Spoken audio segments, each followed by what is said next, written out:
മാന്യ പ്രേക്ഷകർക്ക് ഇലഞ്ഞൂർ ബ്ലോഗിലേക്ക് സ്വാഗതം. ഇപ്പോൾ നമ്മൾ കാണുന്നത് കൂവളം എന്ന മഹാവൃക്ഷമാണ്. ആയുർവേദത്തിൽ സർവ്വരോഗ സംഹാരിണിയാണ് കൂവളം. വളരെ പവിത്രമായി നാം കാണുന്ന ഒരു വൃക്ഷം കൂടിയാണ് കൂവളം. നാരകത്തിൻ്റെ വർഗത്തിൽപ്പെട്ട ഈ സസ്യത്തിൻ്റെ ഇലയും പൂവും കായും തൊലിയും വേരും എല്ലാം ഔഷധ ഗുണ സമ്പൂർണ്ണമാണ്.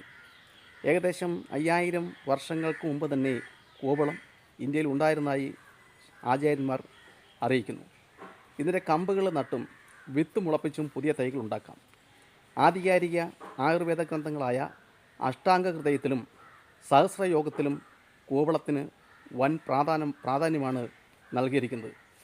സർപ്പവിഷം, തേൾ കുത്തി ഉണ്ടാകുന്ന വിഷം, ചില പ്രാണികൾ കടിച്ചുണ്ടാകുന്ന വിഷം, അതായത് ചിലന്തി ഉൾപ്പെടെയുള്ള പ്രാണികൾ, അപ്പം ഇതിനൊക്കെ ഉപയോഗിക്കുന്ന വില്വാദി ഗുളികയിൽ പ്രധാനപ്പെട്ട ചേരുവ കൂവളമാണെന്ന് പറയപ്പെടുന്നു.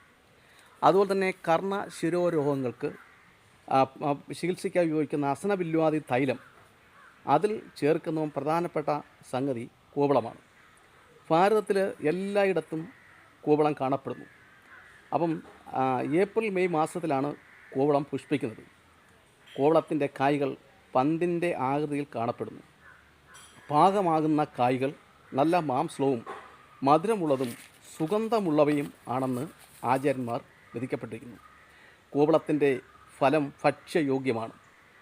ആ കൂവളത്തിൻ്റെ ഫലം തിന്നുന്നതിന് വേണ്ടി ധാരാളം പക്ഷികളും അതുപോലെ തന്നെ അണ്ണാൻ ഉൾപ്പെടെയുള്ള ജീവികളും കൂവളത്തിൽ എത്തിച്ചേരാറുണ്ട്. കായ്കളിൽ നിന്നുള്ള കറ നല്ല പശയായി നമുക്ക് ഉപയോഗിക്കാവുന്നതാണ്. കായ പിളർത്തുമ്പോൾ കാറ്റ് ഏൽക്കാതിരിക്കാൻ പ്രത്യേകം ശ്രദ്ധിക്കേണ്ടതുണ്ട്. കാറ്റ് ഏൽക്കുകയാണെങ്കിൽ അതിൻ്റെ നിറത്തിന് മാറ്റമുണ്ടാവുകയും പഴം കഴിക്കുമ്പോൾ ചെറിയൊരു കയ്പ്പരസം അനുഭവപ്പെടുകയും ചെയ്യും. പ്രമേഹം, മലബന്ധം, ആമാശയ രോഗങ്ങൾ, മൂത്രക്കല്ല് എന്നീ രോഗങ്ങൾക്ക് വളരെ ഫലപ്രദമായി ഉപയോഗിക്കാൻ പറ്റുന്ന ഒരു മരുന്നാണ് കൂവളം. ഇതിൻ്റെ ഇല എണ്ണ കാച്ചി തേച്ചാൽ ത്വക്ക് രോഗങ്ങൾ ഉണ്ടാവുകയില്ല, ഉള്ളത് ശമിക്കുകയും ചെയ്യും. കൂവളത്തിൻ്റെ ഇല അരച്ച് ശരീരത്തിൽ തേച്ച് പിടിപ്പിച്ച് അല്പസമയം കഴിഞ്ഞ് കുളിച്ചാൽ ശരീരത്തിൻ്റെ ദുർഗന്ധം മാറി സുഗന്ധം അനുഭവപ്പെടും.